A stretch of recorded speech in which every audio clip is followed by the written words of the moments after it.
So, how good was Michael Jordan actually? And is he really the GOAT? What y'all think? Me, yeah.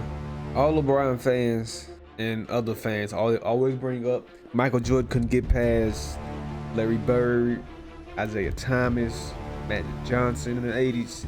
He waited till everybody got old. That's when he actually started taking over the league. I mean, how long did LeBron take before he got his first championship? Did he go to another team to get a first championship?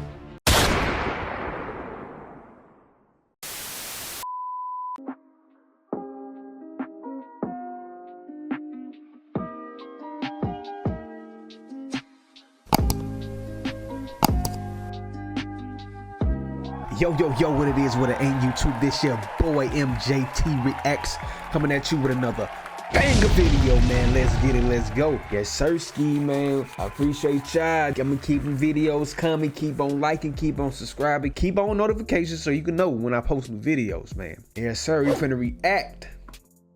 How good was Michael Jordan really? Or actually, everybody universally think Michael Jordan is the greatest of all time. Actually, my favorite player of all time is Kobe Bryant, but Michael Jordan, I think, is the GOAT of all time, man. Changed the basketball game, choose everything outside the court, everything, man. Not LeBron James. Yeah. But yes, sir, man, let's get into this video, man. Shout out to Nonstop for the video, man. You know I love reacting to Nonstop content, man. Keep them coming, man. And let's get into the video. Michael Jordan scored 50 points or more in the playoffs 8 times, more than Kobe, KD, LeBron, and Wilt combined. Jordan also had the most 40-point playoff games, more than Kareem, AI, Steph, and D-Wade put together. In fact, MJ is the only player in NBA history who had more 40-point career games than games where he scored less than 20 points. Jordan's godlike aura, brutal trash talk, and physical dominance put fear in opponents' hearts. And while they had to get a good night's sleep before facing the Bulls, Jordan could drink and smoke cigars before the game and still drop 40. His airness made it look easy, and he proved it when the games were on the line. Game on the line, who would take the last shot? Me. 28 times Jordan scored the game-winning shot, including 7 game winners in the playoffs. And MJ wasn't... What? 28 times he hit the go-ahead shots, game winners? The game-winning shot, including 7 game winners in the playoffs. And MJ wasn't just a scorer. He had the most first-team all-defense selections ever with 9. He's the all-time blocks leader by a guard and has the most seasons with over 200 steals, with 6. In 1989, when the Bulls lost their starting point guard, Coach Doug Collins made Jordan play the point, and he notched 10 triple-doubles in 11 games, averaging 30 points, 11 assists, and 9.5 rebounds per game. Between 1991 and 1996, MJ played 13 consecutive playoff series where he averaged more than 30 points per game, retiring with 6 rings, 5 MVPs, and a 6-0 record in the final. But despite his seemingly invincible legacy, Jordan did have some weaknesses. MJ led the NBA in field goal attempts 9 times during his 13 years in Chicago, and he was a bit of a ball hog, especially in his early career. Jordan also had some bad playoff games, and he certainly wasn't the most pleasant teammate. So, how good was Michael Jordan actually? And is he really the GOAT? What y'all think? Me, yeah. All LeBron fans and other fans always bring up Michael Jordan couldn't get past Larry Bird, Isaiah Thomas, Magic Johnson in the 80s. He waited till everybody got old. That's when he actually started taking over the league. I mean, how long did LeBron take before he got his first championship? Did he go to another team to get a first championship? Kobe had, like I said, I hate when people argue about this, but Kobe had Shaq. He won a championship, like 4 years later? So it takes some time to win a championship. And then you also have great players, other great players in the league. So it's like you're not going to just dominate the league when you get into the league. It's going to take some time. You got to wait your turn. And 1990 and on down was Michael Jordan's turn. And he took over. It happens. But you ever also heard that he was a ball hog when he first started with Doug Collins, but Phil Jackson got there and he taught him how to play the triangle offense, and the rest was history. You can't win by yourself. Kobe said it. Even Mike said it. You cannot win the game by yourself. You have to have your teammates. Scottie Pippen. You gotta have Ron Harper. You gotta have Steve Kerr, Horace Grant, Dennis Rodman. You need your teammates. You have to feed your teammates to let them keep the confidence into playing as a team. So when Phil Jackson got there and they started moving that ball, couldn't be stopped. Detroit Pistons did them dirty. Bad boy, when they won them 2 championships, they kept on knocking Jordan. Jordan rules on his ass for a reason. Because he couldn't be stopped. You had to do something. Bill Laimbeer, one of the dirtiest players of all time, kept on knocking him on his ass. McGuire kept on knocking on his ass. Dennis Rodman kept on knocking him on his ass before he joined the Bulls. They needed that, bruh. It's Michael Jordan. It is what it is. To answer that, we'll start with his genetics and God-given talent. Michael Jordan was supposed to be short. Nobody in his family was taller than 5'9", and as a high school sophomore, Michael was famously cut from the haircut back in the 80s. Was this the 70s or the 80s? This has to be the 70s. His family was taller than 5'9". Look at that. Look at that. I can't. This is one of them haircuts like your parents might have cut your hair. You didn't go to the barbershop to get that haircut. I hope not, and you paid that man. Yep, that's the style back then. Okay, that's fine, but that's a mother's haircut. That's not a barber's haircut to me. It is what it is. And as a high school sophomore, Michael was famously cut from his varsity basketball team because he was only 5'11". It sounds sad, but it's true. However, the Jordans were blessed with supreme athleticism. Just look at Michael's older brother Larry, who could dunk at 5'8". So when an unexpected growth spurt pushed Michael to 6'6", he became unstoppable. By the end of his high school career, Jordan was averaging 27 points, 12 rebounds, and 6 assists. But despite his unreal speed and athleticism, young MJ was still an unpolished gem because he really only played 2 years of high school basketball. As a freshman at UNC, MJ averaged a modest 13 points, 4 rebounds, and 2 assists per game. Back then they had James Worthy and them on the team, so he had better players at the time on the team. So he's not going to be Michael Jordan everywhere he go. Third leading scorer on the team behind James Worthy and Sam Perkins, and his fundamentals, ball handling, and confidence weren't yet at a super high level. But all that changed in the 1982 NCAA Finals when Michael hit a game-winning shot against Patrick Ewing, winning the national championship. 18. Shot. Jordan. North Carolina has won the 1982 NCAA championship. Jordan said this was the biggest turning point of his career because after that, his confidence was through the roof. That turned my name from Mike to Michael Jordan. It gave me the confidence that I needed to start to excel at the game of basketball. In the next 2 seasons, Jordan continued his basketball education under Dean Smith and became a complete player. He averaged 20 points per game, was a consensus first-team All-American, and as a junior in 1984, he was named Collegiate Player of the Year. But based on his college career alone, it was hard to predict that Jordan would reach the pinnacle of the NBA. After all, many great players who came before Michael had far better college careers, including Kareem, Magic, Bird, Bill Walton, Bill Russell, Oscar Robertson, David Thompson, Pete Maravich, and a few others. Because of his relatively modest numbers in college, and because the 80s were the era of the big men, Jordan was selected third in the 1984 NBA draft, behind centers Hakeem Olajuwon and Sam Bowie. Who the hell is Sam Bowie? Anyway, I think all the players went to their right spots, though. Hakeem Olajuwon ended up winning 2 championships and some MVPs, and he's probably the best defensive player of all time. And as a big man, steals, blocks, rebounds, everything. Harlem Shake. I said Harlem Shake. Dream Shake. Couldn't be stopped. So everybody went to their respective places like they should have. Everybody gonna say, oh, Houston should have drafted Michael Jordan. I don't think it would have worked out like he would. Hakeem Olajuwon.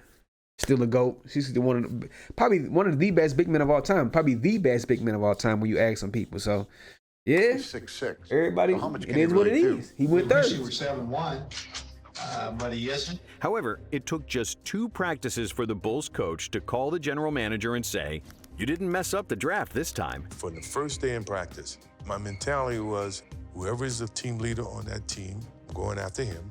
And I'm not going to do it with my voice because I had no voice. I have to do it with the way that I play. When the season started, it took Jordan only 3 games to score over 30 and 9 games to eclipse 40. By the end of the first month, it was obvious that Jordan was supposed to be the first overall pick. While Olajuwon looked like a star, Jordan was more like a supernova because there was nobody in the league faster than him. It seemed almost unfair how he blew past opponents with just a single step who had no answer for his drives to the basket. On top of his speed, Jordan was also the most athletic player in the NBA, with an unmatched vertical jump and hang time. When he drove to the cup, it looked like he was a fighter jet, and his quickness served as a runway for his vertical takeoff. When MJ raised up for a jump shot, it seemed like nobody was ever guarding him, because the laws of gravity didn't seem to apply to Michael. Defenders could jump at the same time, but as they would inevitably fall down, Jordan would continue to float in the air and shoot completely unbothered. How's the transition been from college to the NBA?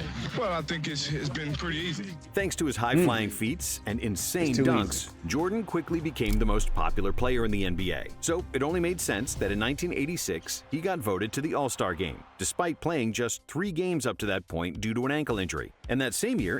What? He got voted to the All-Star game after playing just 3 games? Yeah. Popularity is a motherfucker. I ain't gonna fake it. It's a mug.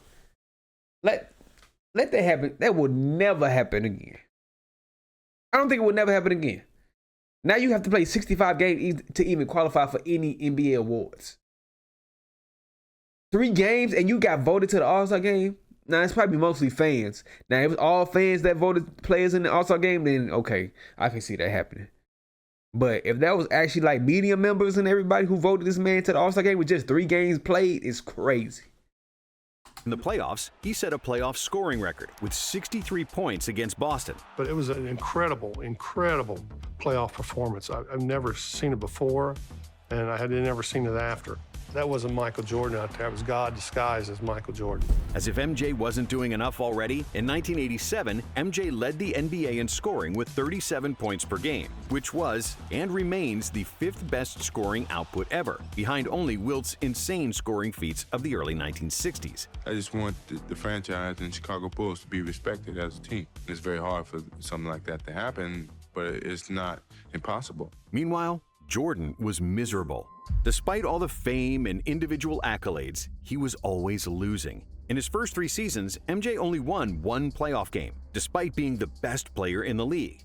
But after the Bulls GM Jerry Krause drafted Horace Grant and Scottie Pippen, his life would change forever. In 1988, MJ averaged 35 points on 54% shooting, with 6 rebounds and 6 assists, winning his first career MVP. Because he also led the NBA in steals with 3.2 plus 1.6 blocks per game, Jordan won the Defensive Player of the Year. As a guard, bro, you averaged 1.6. Bro, it's hard for a big man to average 1.6 blocks in today's game. A guard averaging 1.6 blocks? Go, man. Still one of only 5 players ever to win Defensive Player of the Year and MVP. And after the 1988 dunk contest against Dominique Wilkins, which is considered by many to be the best of all time, some people already started calling him the best player they have ever seen. That's got to be a 50. But none of that mattered, because the most important thing to Jordan was winning. And now with Pippen and Grant on the team, the Bulls had their first 50-win season since 1974. Chicago then finally advanced in the playoffs, winning the first round over the Cavaliers, with MJ averaging an insane 45 points per game.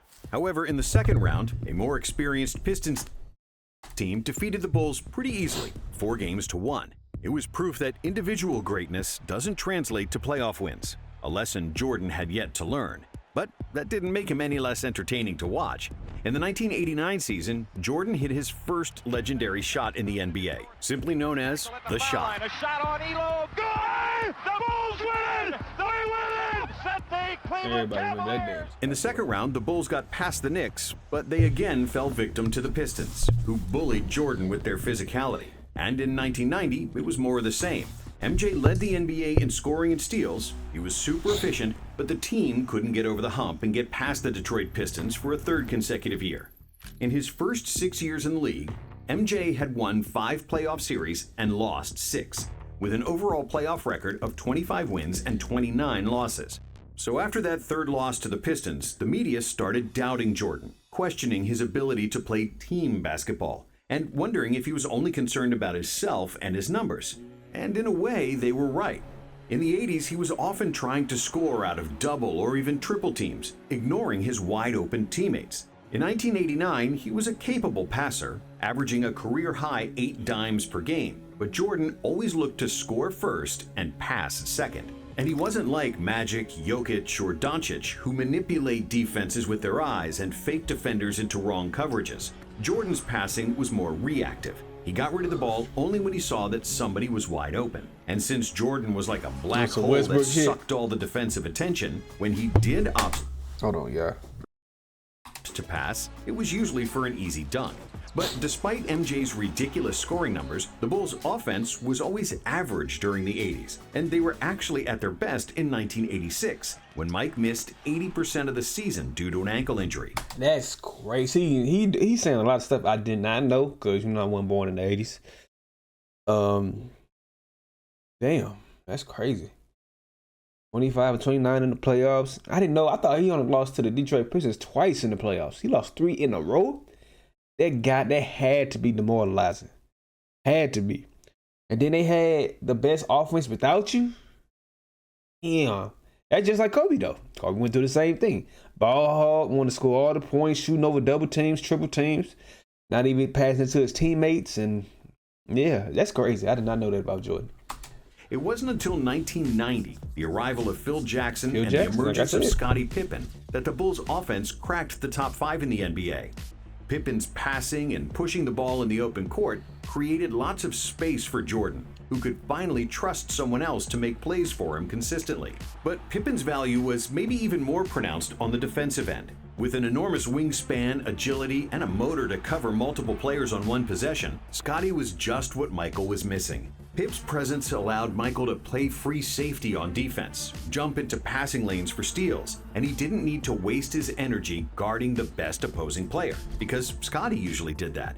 And after agonizing defeats against the Pistons, MJ decided to bulk up, which was unprecedented at the time. Players didn't spend much time in the gym, and if you look at all the players in the 80s, they looked lean, but hardly anyone was super muscular. So when MJ returned for the 1991 season, he was still super quick, athletic, and could contort his body in the air like no one else. But this time around, he was also much stronger, which allowed him to absorb contact better and bully smaller players with his size.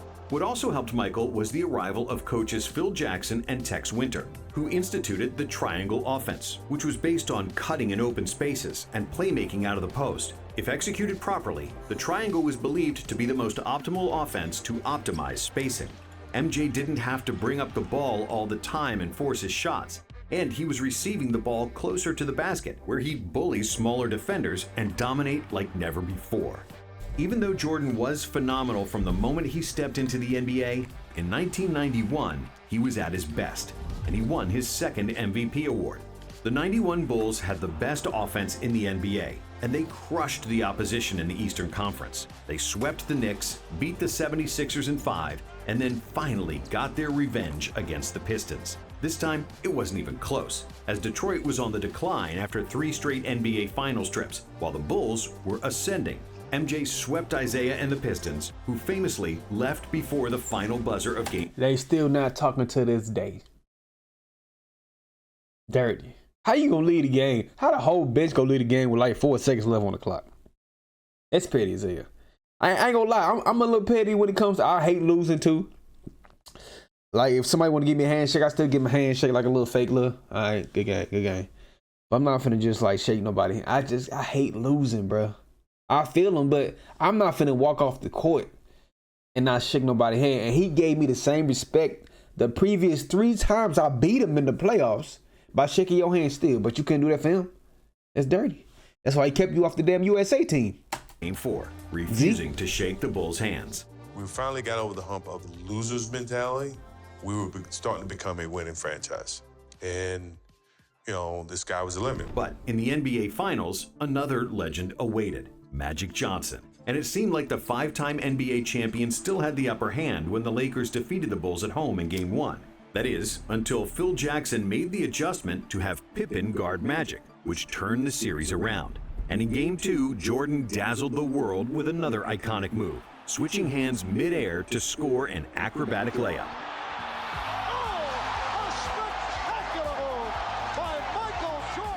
The Bulls won the next 4 games, and at last, the championship. Jordan's hunger for an NBA ring was finally satisfied. Throughout the playoffs, MJ averaged 31 points, 8.5 assists, 6.5 rebounds, 2.5 steals, and 1.5 blocks,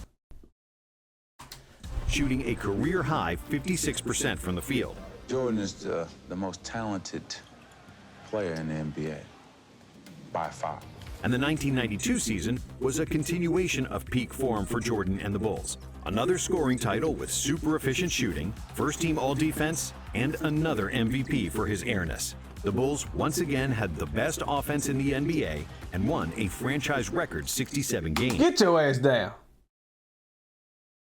I'm talking to my cat, by the way.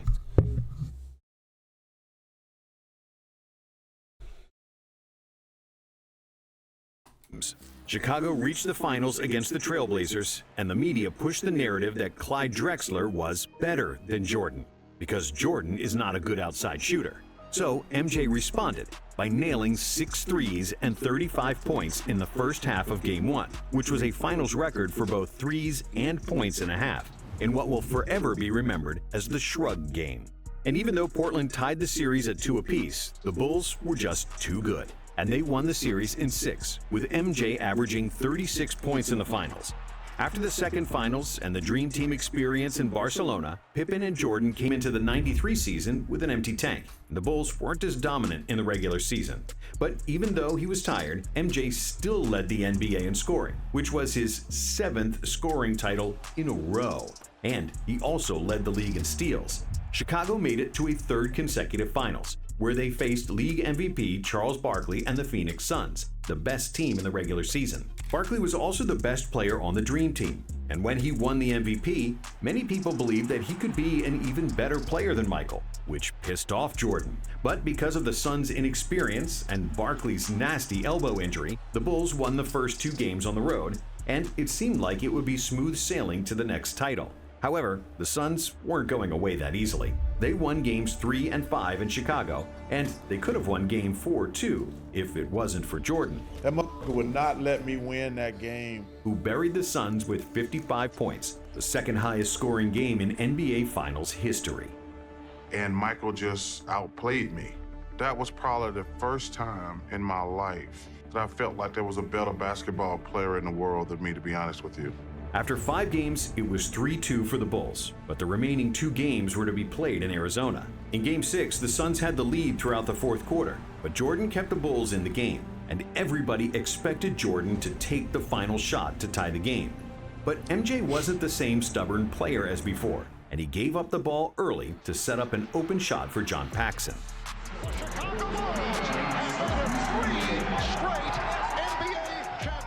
That was it. A three-peat, and MJ's legacy was set.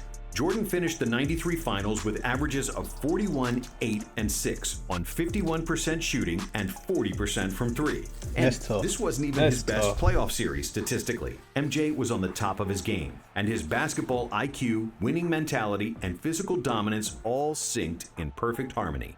Jordan showed his otherworldly ability to beat an opponent one-on-one, separate double teams, attack the rim, but also to find open teammates. If we compare the 1993 Jordan to his early NBA years, the growth was evident.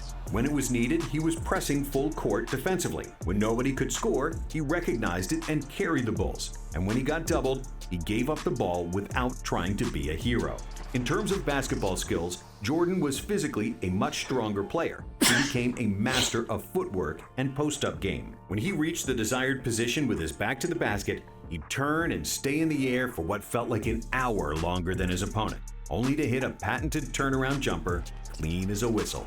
The memories of anyone doubting him were long forgotten. Everybody knew he was the best player alive, and many believed after that three-peat, he was already the best of all time. My love for this game is strong. I'm going to be here as long as my love is strong. What y'all think about this? That's why we try to tell players now in basketball, bro. It's cute that you want to go ISO, trying to cross somebody, take somebody ankles and stuff like that. That's cute. But if you want to win, team basketball. Know how to play with your teammates. Know how to make your teammates better. Know how to be that leader on the squad. Like, I don't have to take the last shot. When Michael Jordan finally realized that, that's when he started winning championships. That's why when Kobe said that, the way that James Harden used to play back in the day, that ISO 5-out basketball is never going to win a championship, he was right. He couldn't get past the Golden State Warriors. Ever since then, like, he been just falling up short in the playoffs. Now, Luka, the new age James Harden, doing the same thing. ISO basketball, 5-out. He went to the championship, so that's the one thing he did that James Harden didn't do is go to the championship. But when you faced a better team in the Boston Celtics, you see the difference. It was like, what, 4-1? Because they just keyed in on Luka, ISO ball, and then they just make sure nobody else beat them. Team basketball. Trust in your teammates. That's how you win championships, and that's what he just realized. Jordan told reporters after the finals in a champagne-soaked locker room. However, just 1 month later, his father was killed, and Jordan retired from basketball for a year and a half. The love for basketball was put on hold. I had him for 32 years, and he taught me a lot in 32 years. You know how many kids get that opportunity?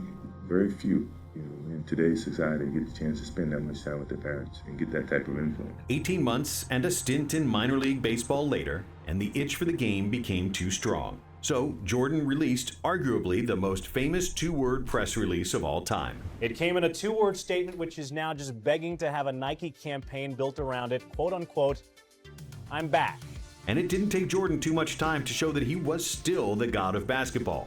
In just the 5th game after his return, he poured in 55 points against the Knicks in the infamous double nickel game. But overall, MJ struggled with his shot, shooting a career-low 41% from the field. And it turned out that playing baseball for a year and a half took a bite out of his greatness. Even the best players need to practice. And in the second round of the playoffs against Orlando, things didn't go according to plan. Even though Michael averaged 31 points on 48% shooting, the Bulls weren't as strong inside. Horace Grant, who used to be their starting power forward, was now playing for Orlando. And together with a young Shaq, the Magic simply outmuscled the Bulls in the paint. Many people will say the Bulls lost in '95 because Jordan wasn't in peak form after his baseball hiatus. And there is some truth to that. But Jordan actually averaged his usual numbers.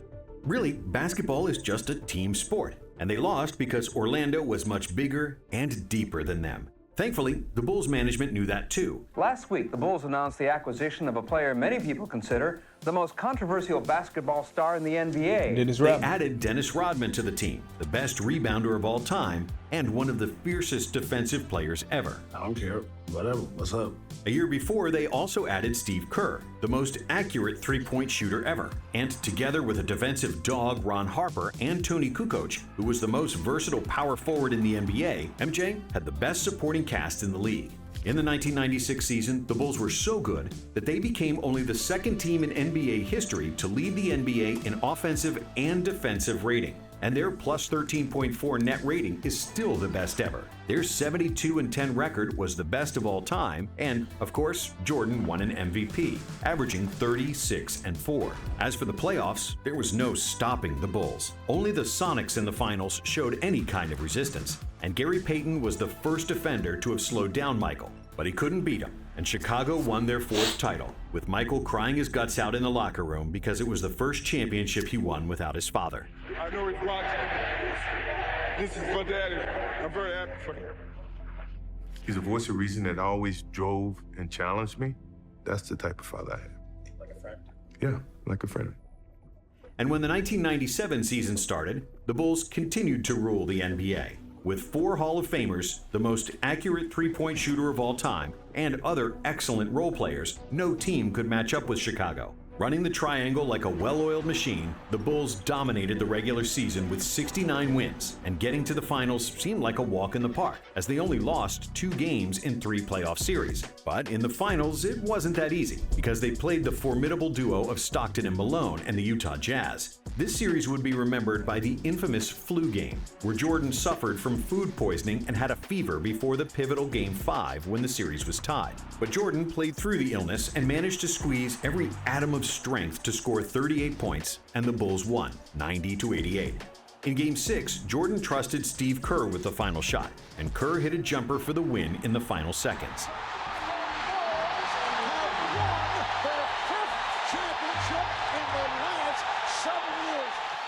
However, when the 1998 season started, the Bulls were running on fumes. Pippen had injury problems and disputes with management, and Rodman was more reckless than ever. But they still had Michael.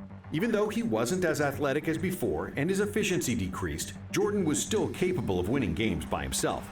The Bulls finished with 62 wins despite Pippen missing half the season, and that's why Jordan was named NBA MVP for the 5th time. In the playoffs, the Bulls survived the Indiana Pacers in the Eastern Finals, winning Game 7 by 5 points. And then, in the finals, Utah awaited again, hungrier than ever. In a tough defensive series where neither team scored 100 points, Jordan proved his clutch factor once again, hitting arguably the most famous shot in NBA history over Byron Russell. Jordan, open, Chicago with the lead! 6 championships in 8 years, with 6 awards for the Finals MVP, and Jordan achieved basketball immortality. And if this is the final chapter, what a way to close the book. After 1998, Jordan retired for the 2nd time, which was the end of his prime, and we can sum up his career with the Bulls in 3 parts. The first part being between 1984 and 1990, when he was easily the most athletic player in the NBA, a scoring machine beating players with speed and leaving defenders stuck in the mud. But basketball is a team sport, and Jordan didn't have enough quality teammates around him, and those who he did have, he didn't trust. The second part was the first three-peat, when he slowed down a bit and wasn't going 100 miles per hour on every possession. MJ was then physically stronger, he became a master of all facets of the game, improved his shot, and started trusting his teammates. And then came the second three-peat, where the Bulls had the deepest and most versatile team in the NBA. The Bulls with Pippen, rookie Kukoc, and Kerr won 55 games in the 1994 season, and they played without Jordan, Rodman, and Harper, who was maybe the most underrated teammate MJ ever had. When they all got together in 1996, it was game over for the league. But having good teammates is essential to winning in the NBA, especially when you're past your physical prime. Jordan lost a chunk of his quickness during the second three-peat, but that's like when a Ferrari loses 100 horsepower. It's still faster than almost anything else on the road. And that answers the question, how good was Michael Jordan actually? Even when he wasn't at his best, Jordan was still the best player in the league. If you divide his career into 3 parts, each part would suffice for a Hall of Fame career. In his first 6 seasons, Jordan didn't win a ring, but he was the most electrifying athlete the NBA had ever seen, with unreal stats and winning all possible accolades. The first three-peat was Jordan at his best, showcasing a level of basketball that's rare and few, if any, have touched. And with his second three-peat, the Bulls won 72, 69, and 62 games in the regular season, and capped it off with 3 championship rings, losing just 13 games in 12 playoff series from I'll just be wondering, like, if that team played Shaq and Kobe, would they still win 3 championships in the finals? Or if they played the 2017 KD, Steph, Clay, and Draymond Warriors, the 7-3-9 win Warriors team. I think that was before KD went to the team. But anyway, if they would have faced that team, how many championships would they win? Everybody always want to say, oh, they ain't had no competition. They only played Utah and Phoenix, and who else they played? They played Utah twice, Phoenix. They played Portland.